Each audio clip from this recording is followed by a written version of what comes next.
Assalamualaikum Sobat Football United, ringan amatiran ala gua. Jadi, ya Manchester United kalah, tenggelam di peringkat ke-15. Gua sudah bikin review pertandingannya, rating, dan juga membahas komentar dari Ruben Amorim. Dan di video kali ini gua ingin membahas hal yang sebenarnya sudah beberapa kali disebutkan, yaitu adalah terkait dengan lini depan Manchester United.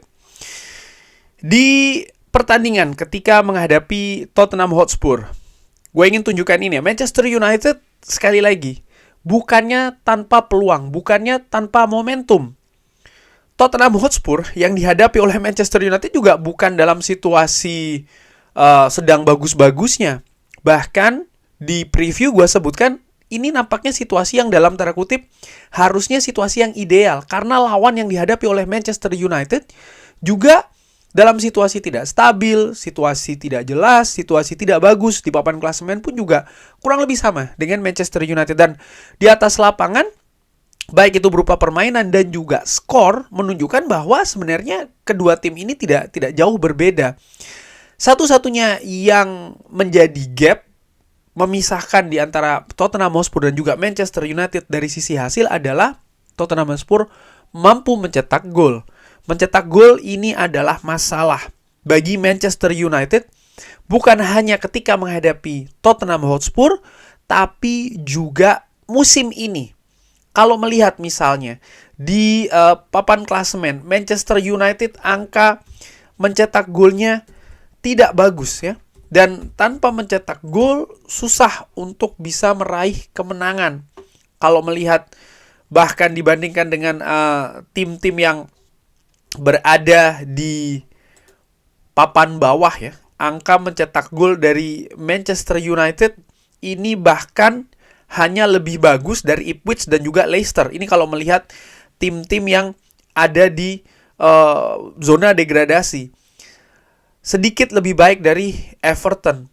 Dan tim lainnya memiliki rekor mencetak gol yang lebih bagus dari Manchester United. Southampton pun juga demikian. Tapi ya, Southampton tim yang sudah pasti akan degradasi. Intinya, masalah Ruben Amorim yang harus diselesaikan, sekali lagi, adalah kemampuan Manchester United mencetak gol.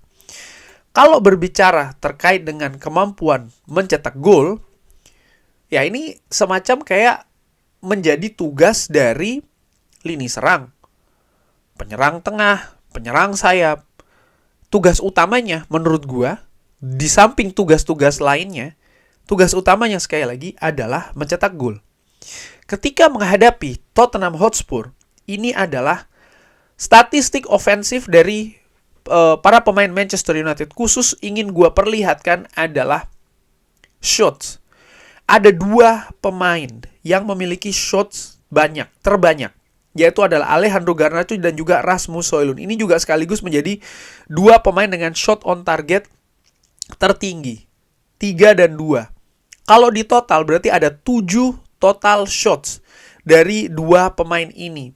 Ini ya kalau dilihat dari angka Manchester United total melakukan shooting ketika menghadapi Tottenham Hotspur ya, secara keseluruhan Manchester United itu membuat 16 total shots. Di mana 16 total shots itu 7 diciptakan oleh Garnacho dan juga Rasmus Højlund. Jadi hampir 50%. Tapi tidak ada yang mampu menembus jala Tottenham Hotspur. Menurut gua, ini sudah menjadi turunan ya, kurang lebih seperti itu, ke kemampuan individu dalam mencetak gol. Gua nggak tahu apakah ini terkait dengan situasi teknis atau non-teknis dari dua pemain yang masing-masing masih berusia 20 dan juga 22 tahun. Tampil di skuad Manchester United, di mana ya Manchester United tidak dalam keadaan yang stabil, tidak dalam keadaan yang solid saat ini. Bukan environment ataupun lingkungan yang menurut gua ya pas, atau lingkungan yang tepat untuk pemain muda bisa memberikan kontribusi yang bagus. Karena ini juga membutuhkan ketahanan mental yang kuat. Ketika Manchester United gagal menang menghadapi Crystal Palace,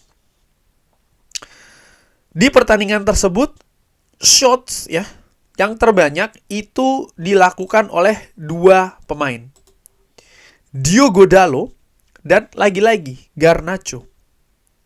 3 shots masing-masing, tidak ada yang on target. Dalot sebagai yang terbanyak bersama dengan Garnacho. Lagi-lagi ada Alejandro Garnacho di sana. Menurut gue ini sudah situasi yang apa ya? Gue nggak mau bilang nih situasi buntu, tapi bisa jadi akan mengarah ke sana. Karena dari salah satu dari 2 pertandingan terakhir Manchester United di Premier League, masing-masing ketika Manchester United ini menghadapi Crystal Palace dan juga menghadapi Tottenham Hotspur, salah satu pemain yang diandalkan untuk bisa mencetak gol nampaknya Garnacho. Dan kemampuan dari Garnacho dari 2 pertandingan tersebut menurut gua meragukan. Dan apakah hal ini adalah hal yang baru untuk musim ini? Ternyata tidak. Gua juga melihat, gua bandingkan ya, kurang lebih ketika Manchester United di awal musim. Manchester United juga sempat menghadapi Crystal Palace. Bermain di Selhurst Park, dan gua ingat Manchester United sangat mendominasi terutama di babak pertama. Dan kalau gua lihat pemain yang memiliki shots terbanyak, ada Bruno Fernandes, Matthijs de Ligt masing-masing dengan 4 dan juga 3 shots. Lalu ada Alejandro Garnacho lagi, 3 shots yang 2 on target. Gua nggak tahu ya apakah ini bisa diteruskan atau, karena gua melihat begini, Ruben Amorim tampak kaku dengan sistem filosofi formasi yang ingin dia kembangkan di Manchester United. Dan nampaknya manajemen tidak ada masalah dengan hal tersebut. Tapi di sisi lain, Manchester United juga harus mendapatkan hasil, menurut gue. Hasil positif ya. Hasil positif itu, gue ulangi lagi, didapat dengan cara mencetak gol. Dari contoh-contoh pertandingan tadi yang gue sebutkan, Manchester United nampaknya menumpukan keadaan ini kepada seorang Alejandro Garnacho. Di periode sebelumnya bersama dengan Erik ten Hag, dan ternyata pun juga berlanjut sampai dengan saat ini. Yang sampai dengan saat ini juga terlihat belum ada solusinya. Dan kalau melihat skuad Manchester United saat ini, gue juga tidak tahu nih pemain mana lagi yang bisa dipasangkan di sana. Terutama ketika menghadapi Tottenham Hotspur, di mana ya kedalaman skuad sangat tipis sekali. Sempat ada beberapa pemain yang dimainkan di posisi yang saat ini ditempati oleh Garnacho.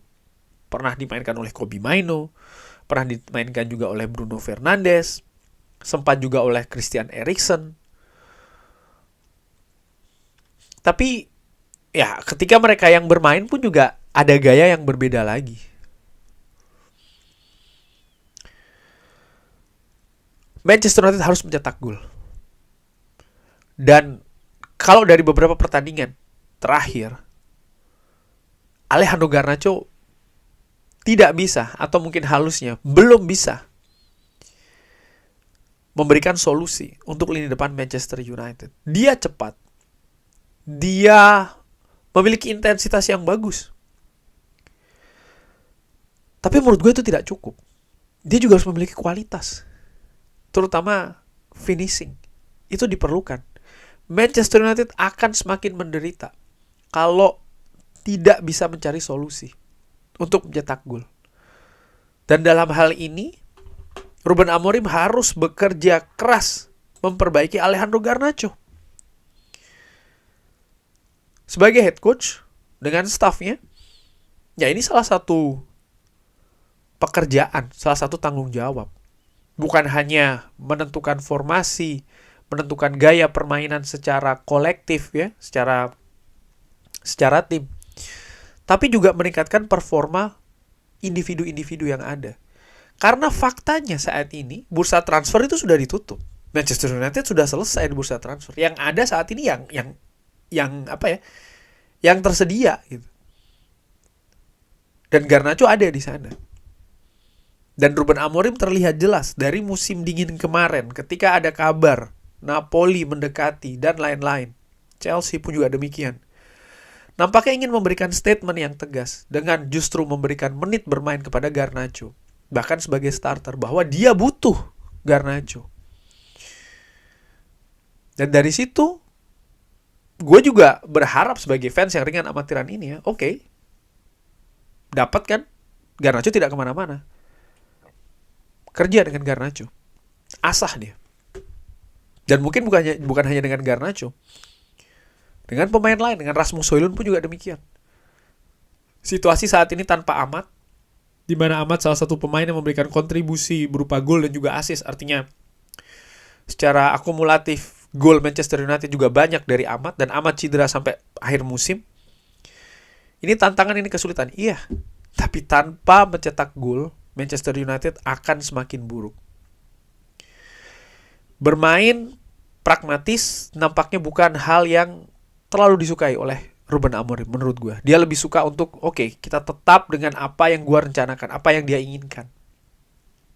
Tunjukkan.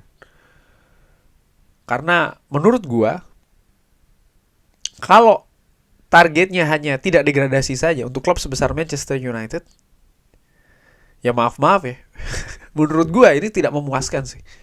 Proses, tapi tidak juga sampai seperti ini. Dan lini depan sekali lagi ya, ini merupakan pekerjaan yang harus dituntaskan. Harus diperbaiki apapun alasannya. Baik itu ke skuad yang tipis, keadaan yang sulit. Ruben Amorim harus bisa mencari solusi. Musim lalu Manchester United juga kurang lebih mendapatkan keadaan yang hampir sama dengan badai cedera. Tapi pada saat itu bisa mendapatkan situasi yang lebih bagus. Yes, proses itu penting, tapi hasil pun juga penting. Lini depan adalah kunci. Kurang lebih seperti itu. Bagaimana menurut Sobat Football United? Seperti biasa silahkan drop di kolom komen. Terima kasih sudah menyaksikan. Jangan lupa like, sholat, dan juga subscribe. Wassalamualaikum warahmatullahi wabarakatuh. Thank you.